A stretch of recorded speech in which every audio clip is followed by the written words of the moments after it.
इस कथन का यही आशय है कि भक्ति काल अपने पूर्ववर्ती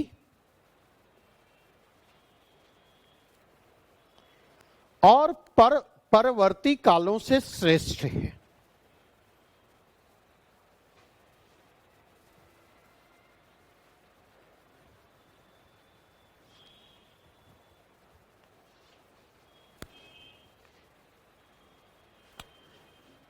दरअसल इन्वर्टेड कमा बंद करके, दरअसल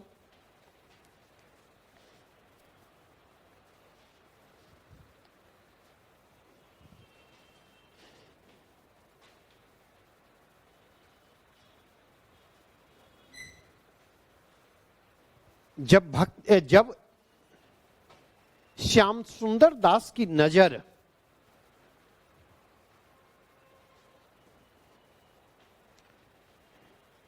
भक्ति काल के पूर्ववर्ती आदिकाल और परवर्ती रीतिकाल पर जाती है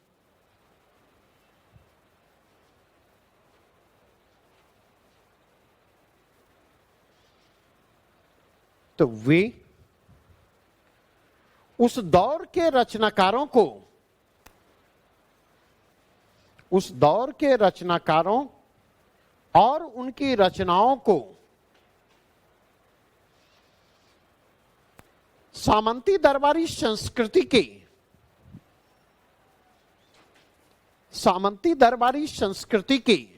के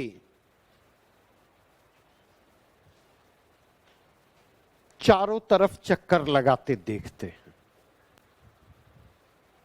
चारों तरफ चक्कर लगाते देखते हैं।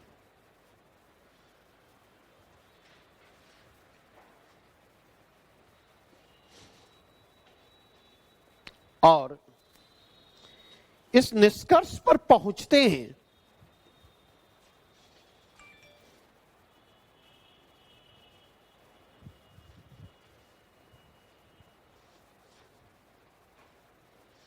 कि सामंती दरबारी संस्कृति के दबाव में उस दौर के साहित्य और साहित्यकार का दायरा, उस दौर के साहित्य और साहित्यकार का दायरा सिमटता चला जाता है।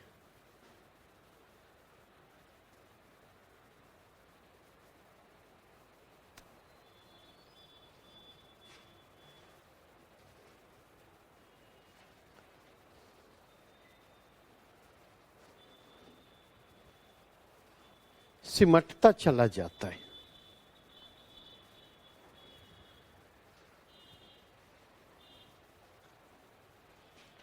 इसके परिणाम स्वरूप हुआ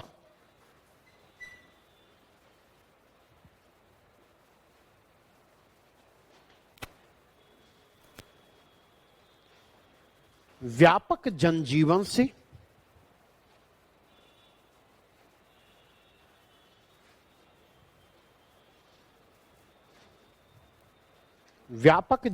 से विच्छिन्न होता चला जाता।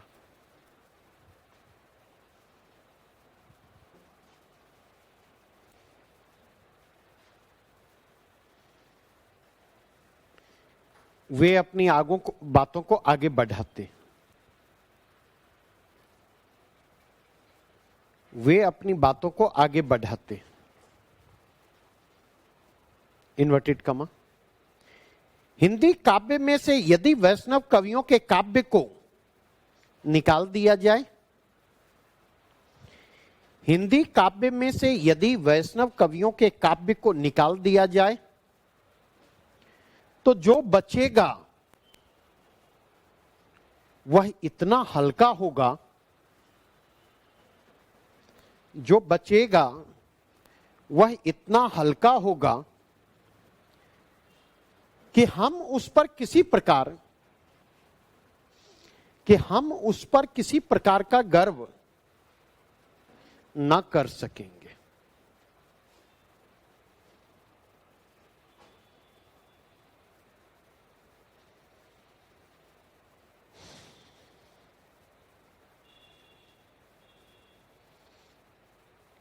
डॉट डॉट तुलसीदास, सूरदास, नंददास, तुलसीदास, सूरदास, नंददास, मीरा, रसखान, हित हरिवंश, कबीर।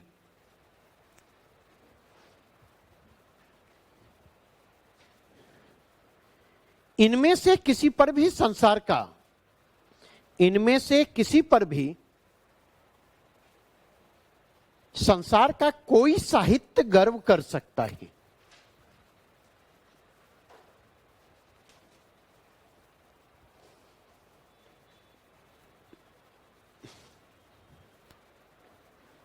हमारे पास ये सब है।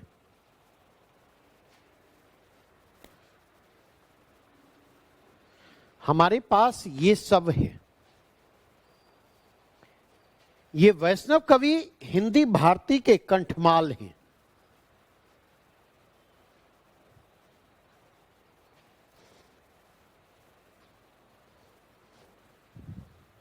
इन्वर्टेड कमा बंद।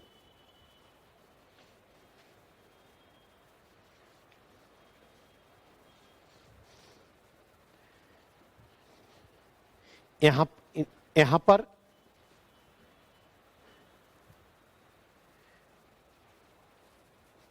वैष्णव भक्ति के प्रति बाबू श्याम सुंदर दास की आग्रहशीलता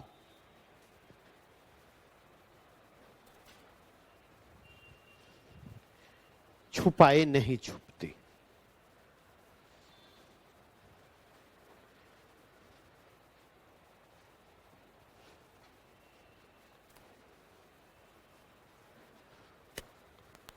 छुपाए नहीं छुपती।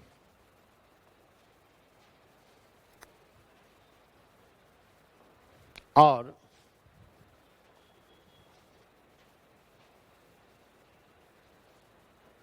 वैष्णव भक्ति से जितना गहरा जुड़ाव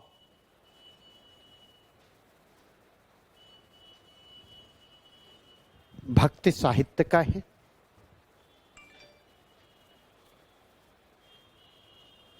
उतना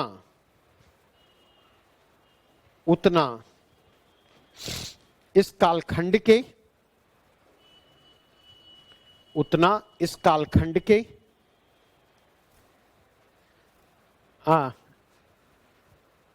उतना हिंदी साहित्य के किसी अन्य कालखंड का नहीं। हिंदी साहित्य के किसी अन्य कालखंड का नहीं।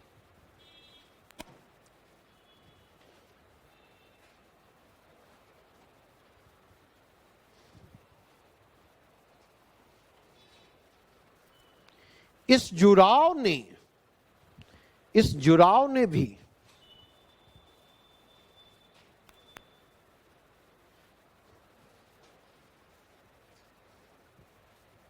क्या लिखा, इस जुड़ाव के साथ साथ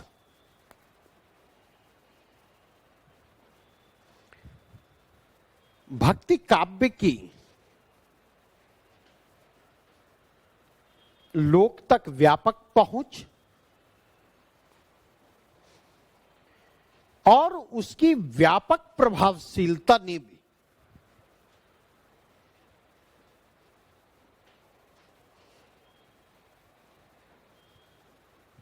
उन्हें भक्ति युग को स्वर्ण युग की संज्ञा देने के लिए उत्प्रेरित किया। स्वर्ण युग की संज्ञा देने के लिए उत्प्रेरित किया।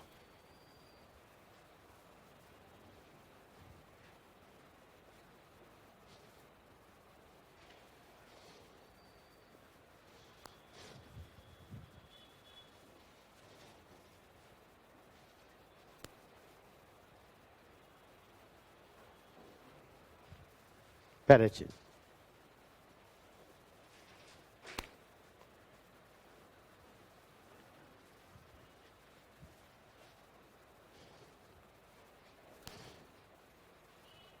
सर जॉन मार्शल,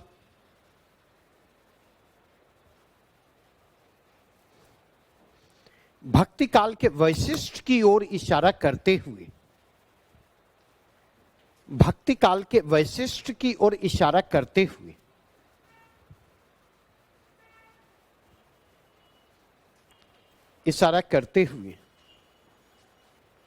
कहते हैं, इन्वर्टेड कमा में, मानव जाति के इतिहास में ऐसा दृश्य कभी नहीं दिखाई पड़ा। मानव जाति के इतिहास में ऐसा दृश्य कभी नहीं दिखाई पड़ा जब इतनी मौलिक सभ्यताओं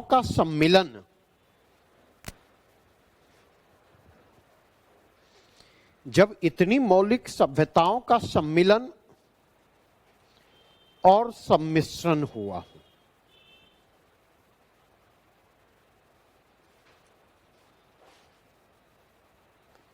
सम्मिलन और सम्मिश्रण हुआ।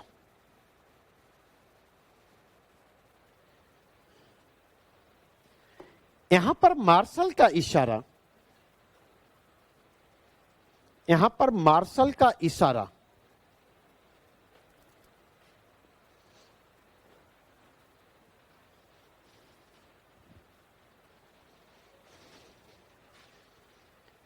भारतीय संस्कृति,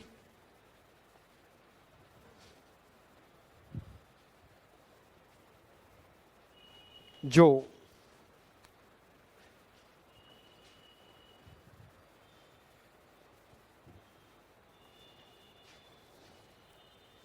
मुख्य रूप से सनातन संस्कृति थी,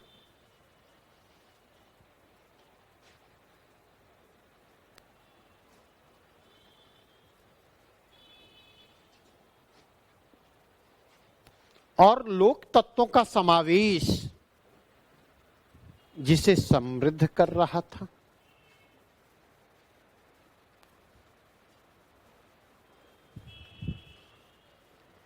और इस्लामी संस्कृति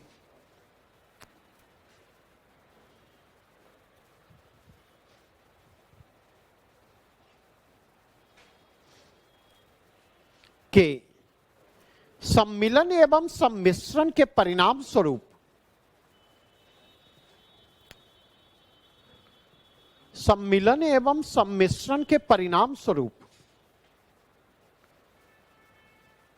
आकार ग्रहण करती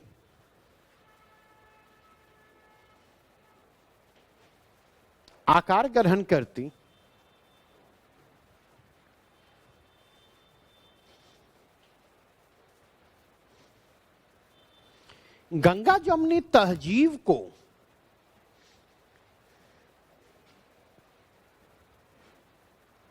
भक्ति काल की उपलब्धि के रूप में रेखांकित करते हैं।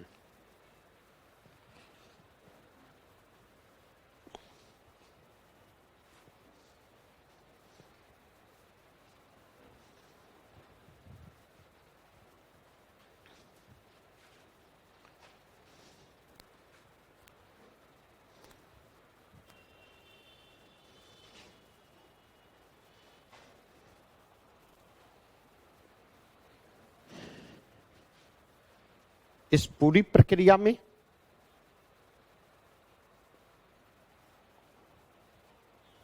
भक्ति काव्य की भूमिका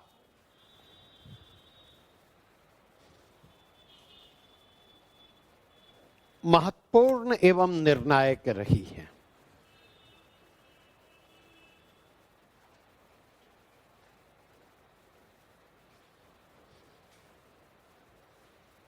विशेष रूप से कबीर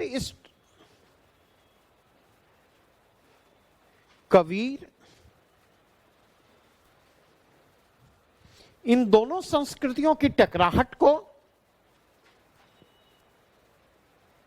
सांस्कृतिक धरातल पर अभिव्यक्ति देते हैं, तो जायसी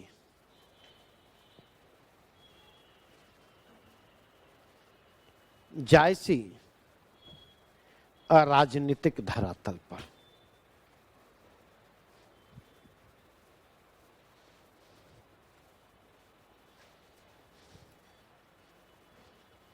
और इन दोनों रचनाकारों ने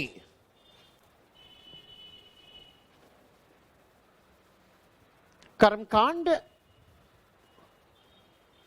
एवं आचरण से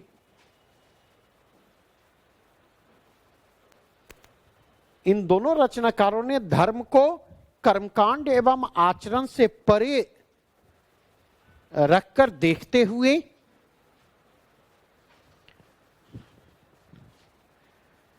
उसकी मूल संवेदना तक पहुंचने की कोशिश की।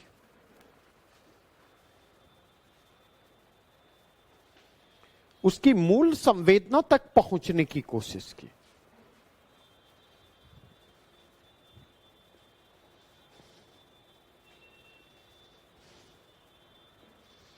और उनकी इस कोशिश की पृष्ठभूमि में इस टकराव की परिणति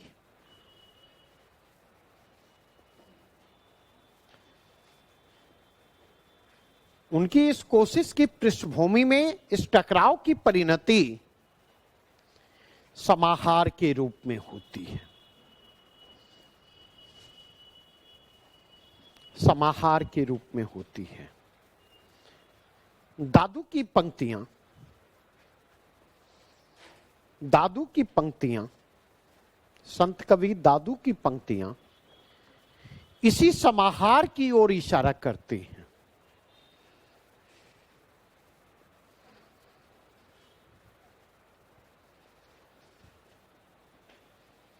इसी समाहार की ओर इशारा करती। डैश दोनों भाई हाथ पग, दोनों भाई कान।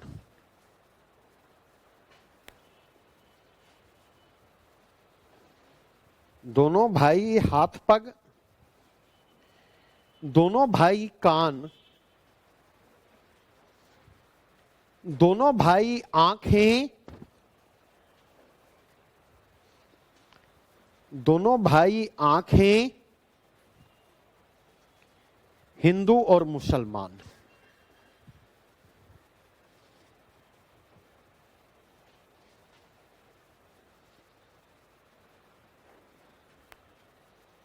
हिंदू और मुसलमान।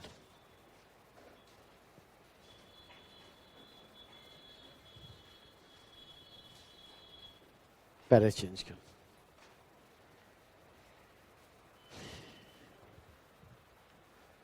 The modern vernacular literature of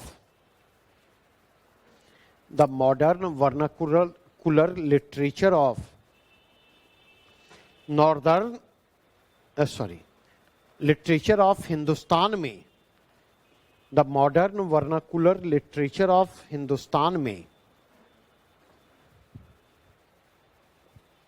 George Grierson ने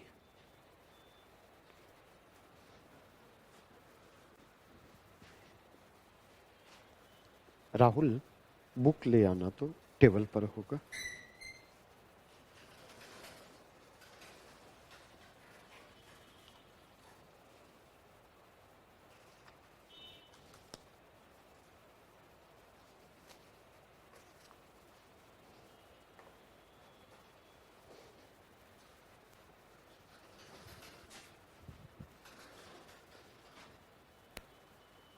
जॉर्ज ग्रियर्सन ने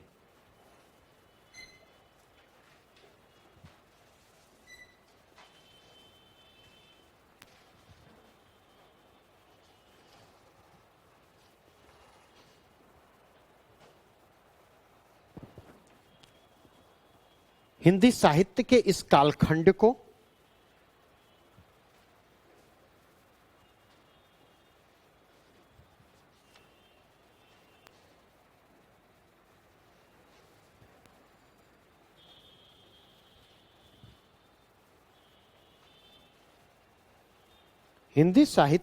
कालखंड को स्वर्ण काल की संज्ञा दी है।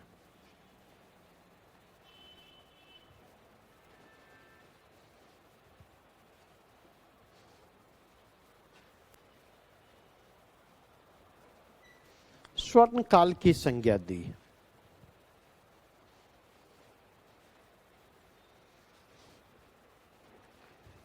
उनके शब्दों में कहें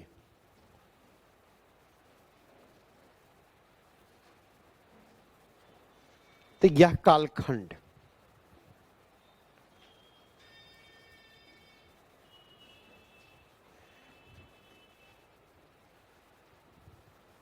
यह कालखंड की जगह उनके शब्दों में कहें तो इन्वर्टेड कमा में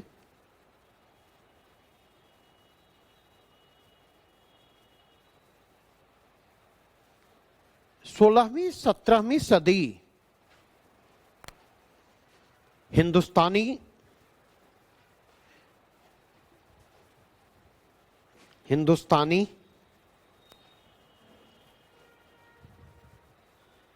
देसी भाषा के साहित्य का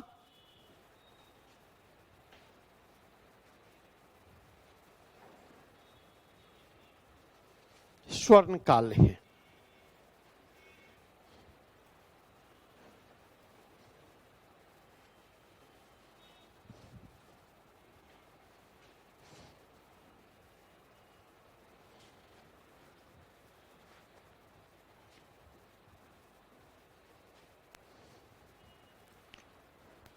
करीब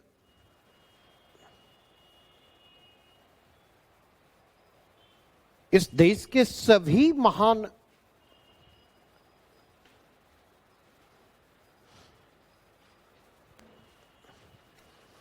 रचनाकारों को इस देश के सभी महान रचनाकारों को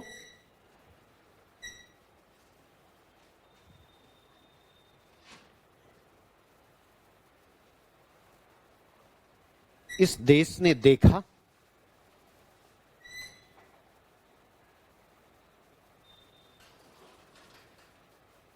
इस देश ने देखा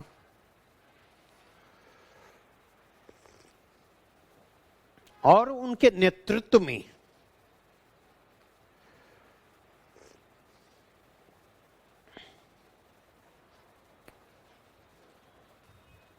साहित्यिक गौरव अपने उत्कर्ष पर पहुंचा।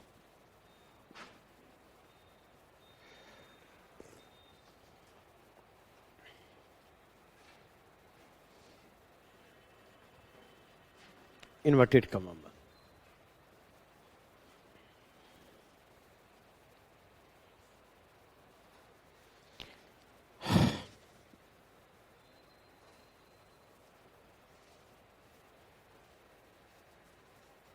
इस चर्चा के क्रम में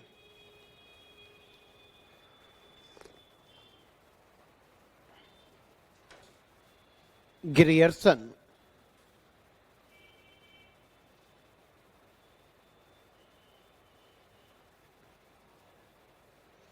तुलसी को विशिष्ट स्थान देते हैं।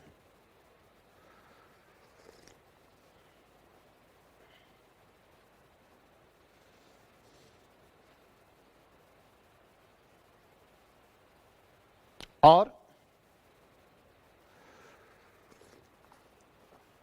उनके मानस को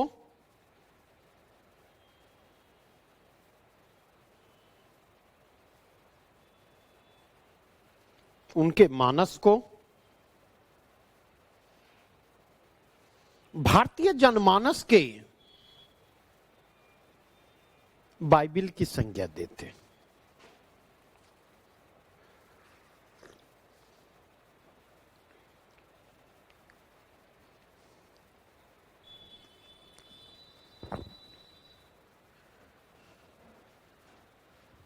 उन्होंने इस बात को भी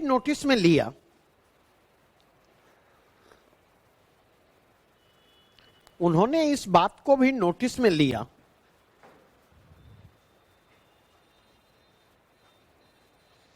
कि इस कालखंड में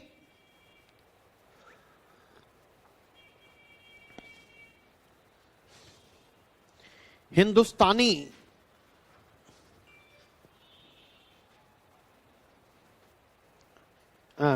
इस कालखंड में देसी भाषा में लिखे गए हिंदुस्तानी साहित्य की पहुंच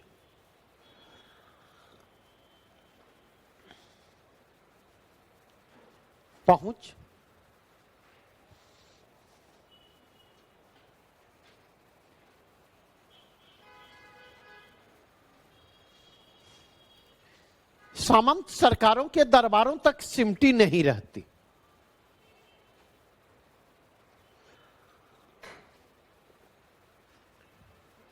सामंत शासकों के दरबारों तक सिमटी नहीं रहती,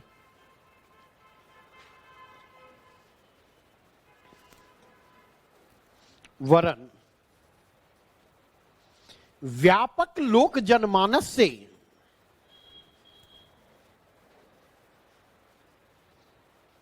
जाकर जुड़ती है।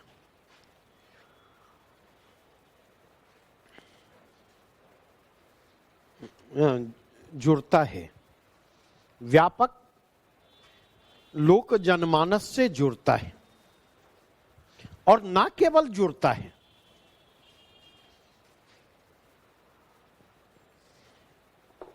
बल्कि उन्हें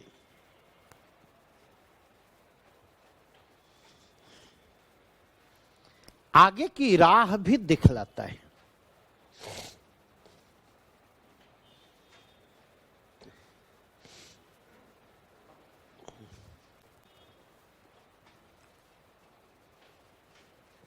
दरअसल गिरियर्सन भाषाविद थे। दरअसल गिरियर्सन भाषाविद थे।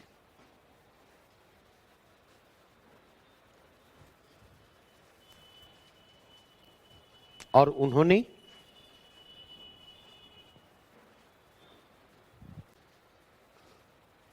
उत्तर भारत की लोक भाषाओं पर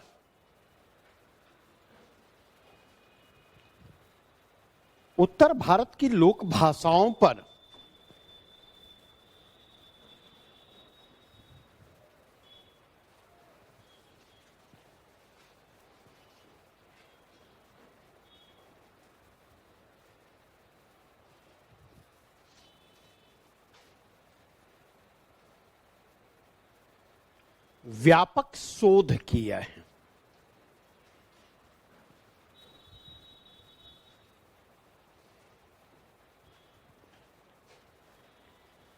और इस तथ्य से इनकार नहीं किया जा सकता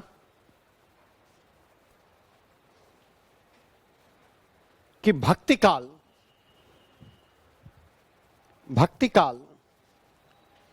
लोक भाषाओं का उत्कर्ष काल है। भक्तिकाल लोक भाषाओं का उत्कर्ष काल है।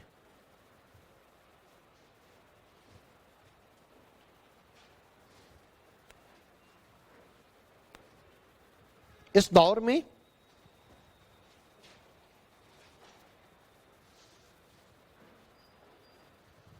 अवधी और ब्रज भाषा न केवल साहित्यिक भाषा के रूप में अपनी पहचान बनाती है, न केवल साहित्यिक भाषा के रूप में अपनी पहचान बनाती है,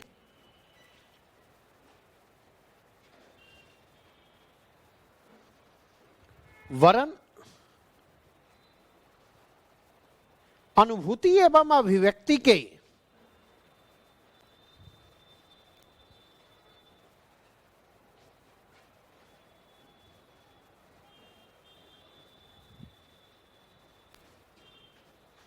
सामंजस्यपूर्ण संतुलन एवं अद्वैत को साधती हुई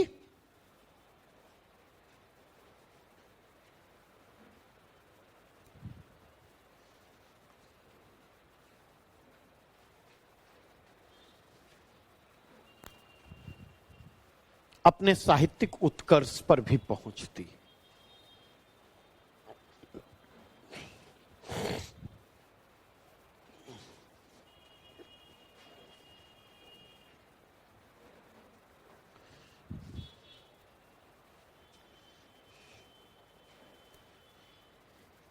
यही बातें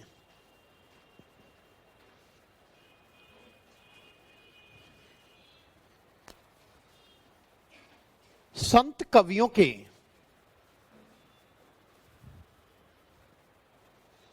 संदर्भ में भी कही जा सकती।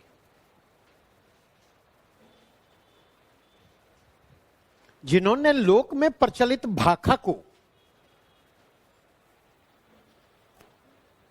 लोक में प्रचलित भाखा को साहित्य की मुख्य धारा में लाकर स्थापित कर दिया।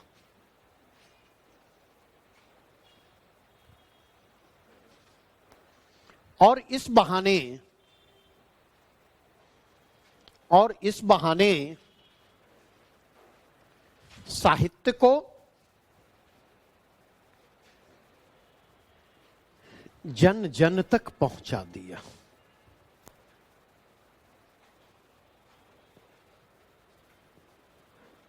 साहित्य को जन जन तक पहुंचा दिया।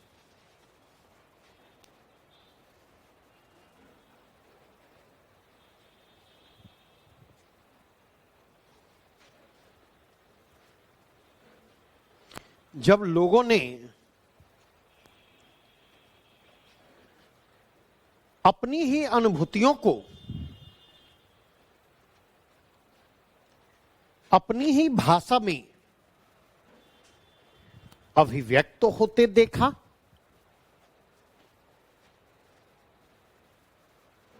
अपनी ही अनुभूतियों को अपनी ही भाषा में अभिव्यक्त होते देखा,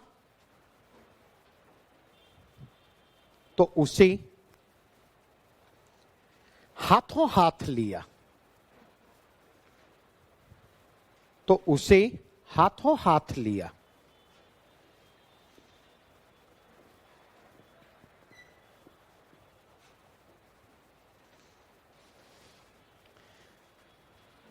फलतः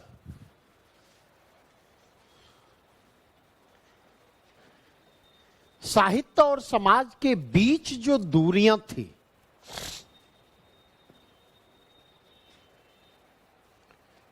वो समाप्त होती चली गई।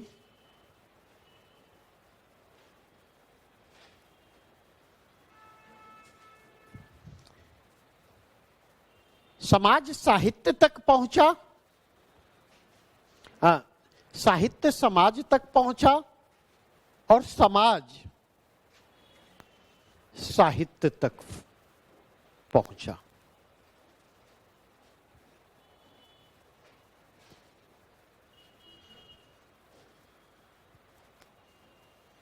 शिक्षित और शिक्षित के तमाम भेद, शिक्षित और शिक्षित के तमाम भेद निरस्त होते चले गए। शिक्षित और शिक्षित के तमाम भेद निरस्त होते चले गए।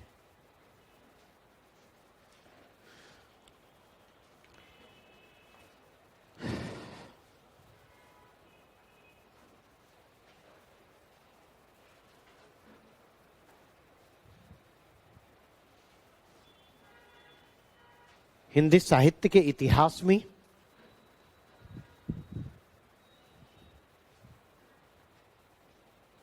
कोई दूसरा कालखंड ऐसा नहीं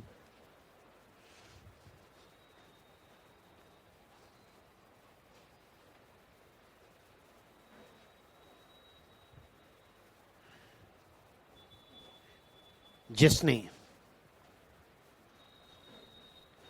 कबीर सूर कबीर जैसी सूर, तुलसी और मीरा जैसे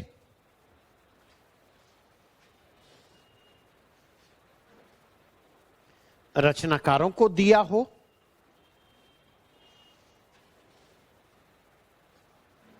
जिसे जनता ने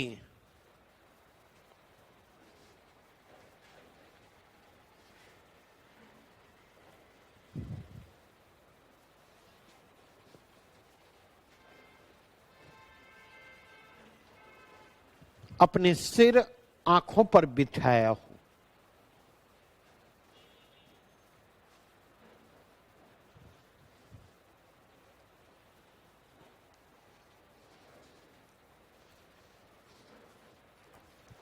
ना ही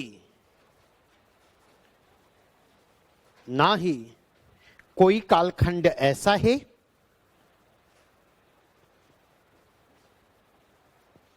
ना ही कोई कालखंड ऐसा है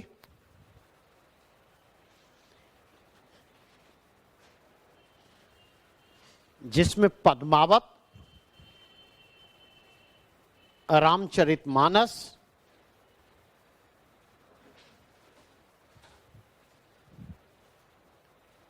जैसी रचनाएं लिखी गई हों,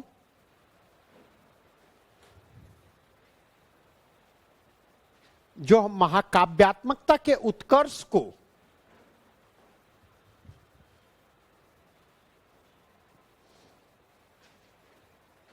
संकेतित करती हूं, या फिर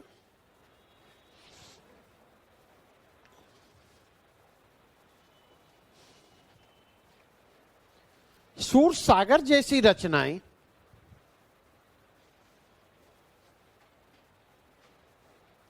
जिन्हें रस सागर की संज्ञा दी जा सकती हो, जिन्हें रस सागर की संज्ञा दी जा सकती हो।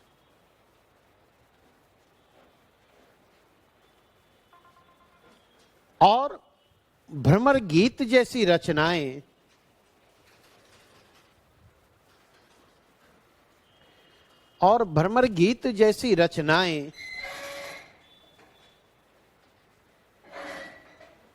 जो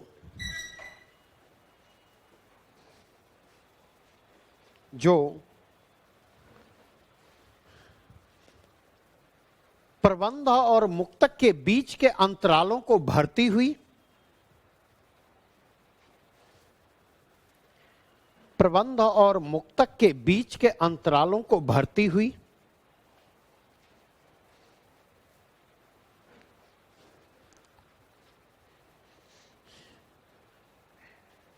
मुक्तक में प्रबंध की मौजूदगी का आभास दे सके।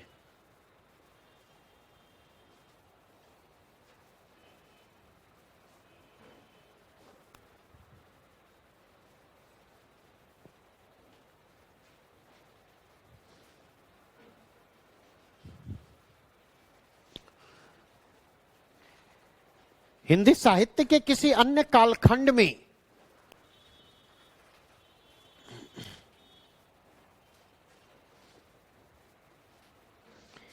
हिंदी साहित्य के किसी अन्य कालखंड में कबीर जैसे रचनाकार भी नहीं मिलेंगे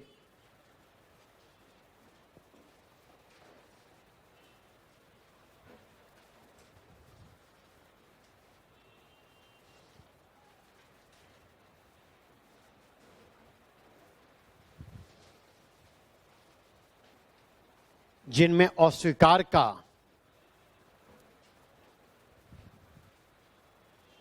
साहस,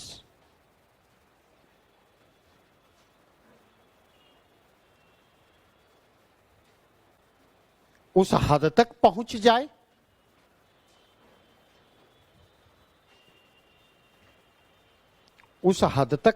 जाए जहां पर वे पारंपरिक काव्य शास्त्र को नकारते हुए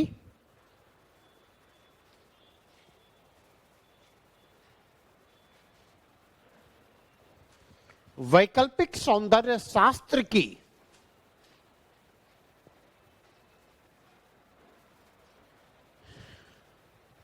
प्रस्तावना का जोखिम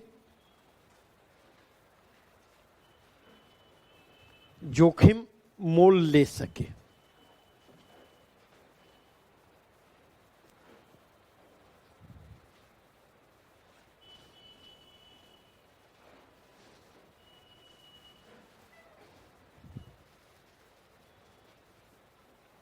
और जिसकी इस कोशिश के परिणाम स्वरूप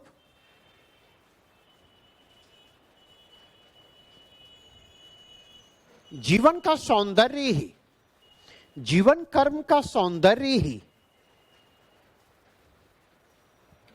कविता के सौंदर्य में रूपांतरित होने लगे।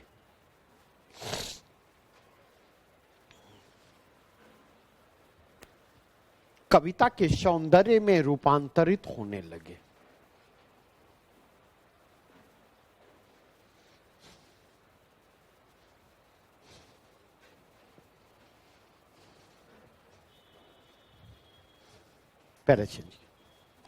ग्रियर्सन अगर भक्ति आंदोलन को स्वर्णकाल की संज्ञा देते हैं,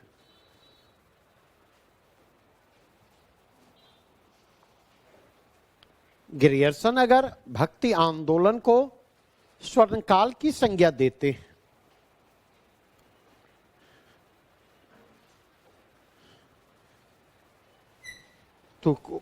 तो इसके मूल में कहीं न कहीं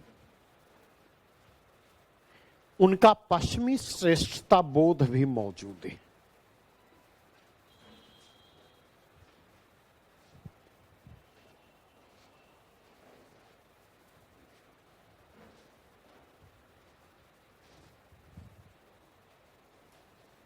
जिसका संबंध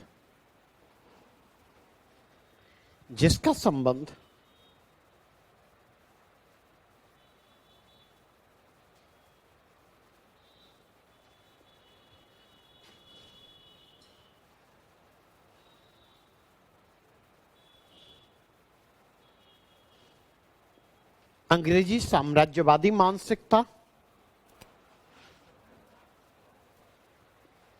अंग्रेजी साम्राज्यवादी मानसिकता और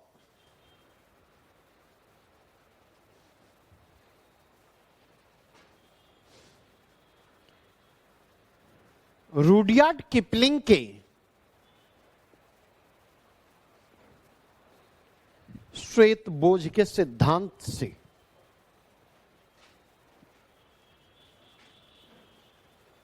प्रत्यक्षतः नहीं परोक्षतः ही सही जुड़ता हो, प्रत्यक्षतः नहीं तो परोक्षतः ही सही जुड़ता हो।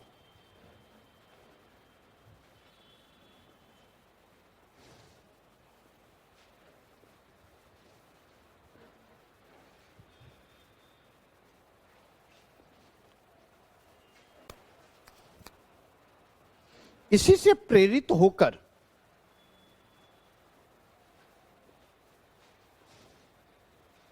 अटकलबाजियों का सहारा लेकर वे भक्ति आंदोलन को ईसाइयत की देन बतलाते हैं।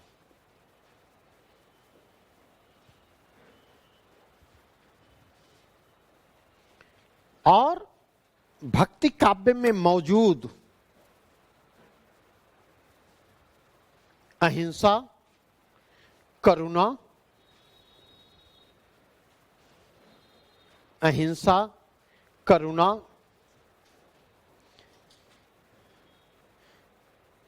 प्रेम और प्रपत्ति के स्वर को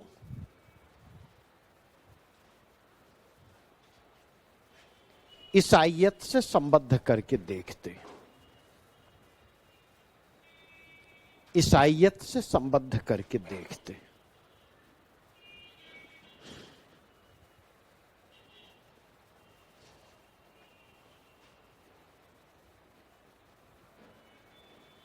लेकिन यह कहने का यह मतलब नहीं, लेकिन यह कहने का यह मतलब नहीं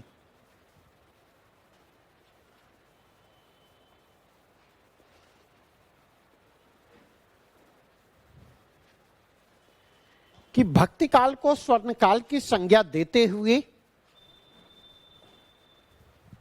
ग्रियर्सन ने जो कुछ कहा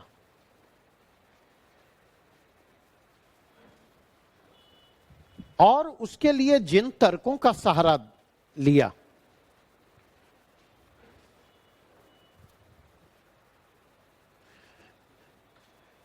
वे तर्क खारिज करने के योग्य हैं।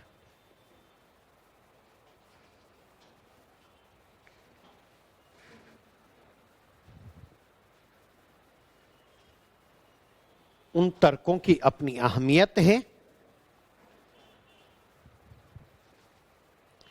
उन तर्कों की अपनी अहमियत है,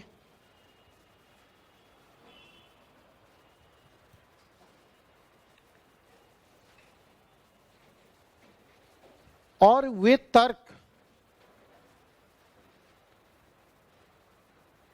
भक्ति साहित्य के वैशिष्ट्य का निरूपण करने में पूरी तरह से समर्थ है।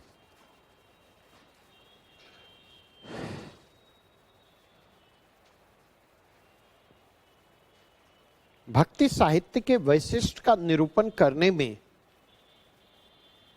पूरी तरह से समर्थ है।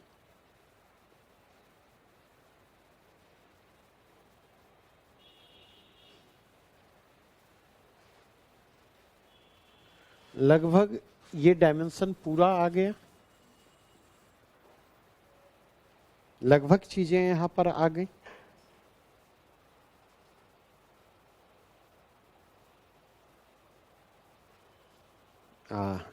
दो तीन लाइन और लिख लें, शायद यही कारण है।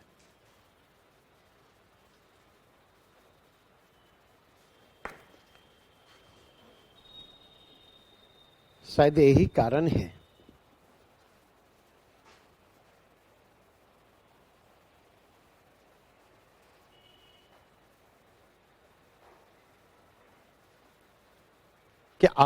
कि डॉक्टर रामविलास शर्मा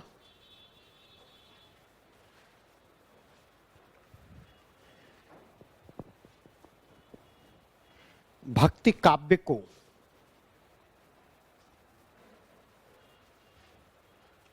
भक्ति आंदोलन को पश्चिमी रेनेसां के समकक्ष रखकर देखते हैं, समकक्ष रखकर देखते हैं।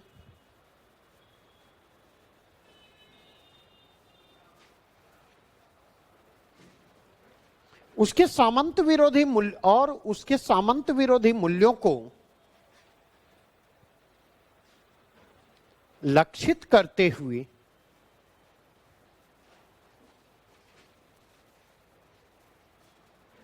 इसे लोक जागरण की संज्ञा देते हैं।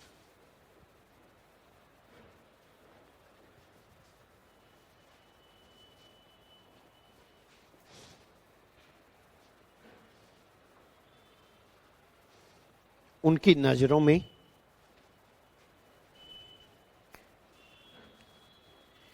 जिस प्रकार पश्चिमी रेनेसां ने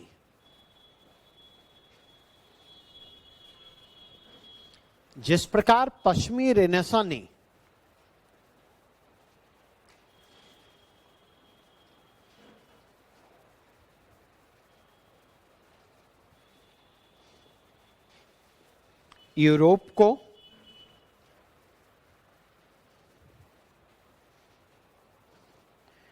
मध्ययुगीन अंधकार से बाहर निकालते हुए,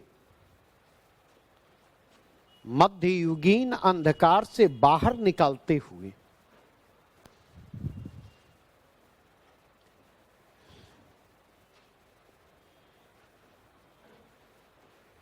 उसे आधुनिक युग में प्रवेश दिलाया,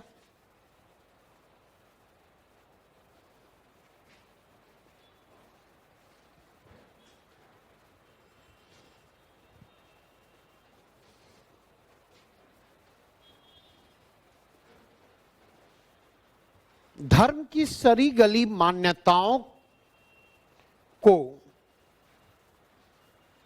धर्म और समाज की सरी गली मान्यताओं को खारिज करने का आधार तैयार किया।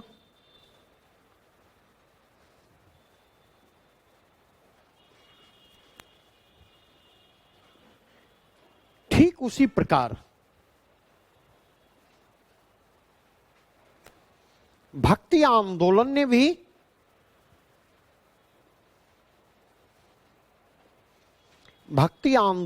भी भारतीय समाज और भारतीय धर्म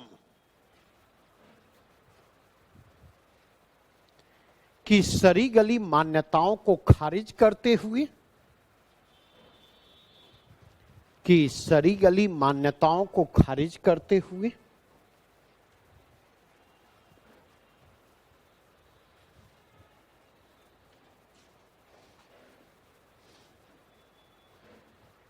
उसे मानवीय चेतना से लैस किया।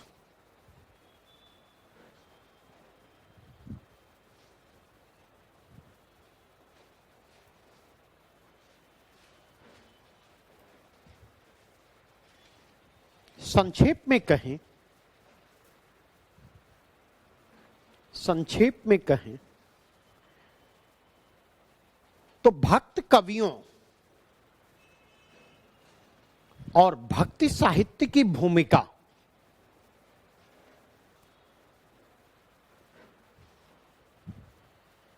हमें अधिक से अधिक मानवीय बनाने में है, अधिक से अधिक मानवीय बनाने में है। और यही इसकी सार्थकता है।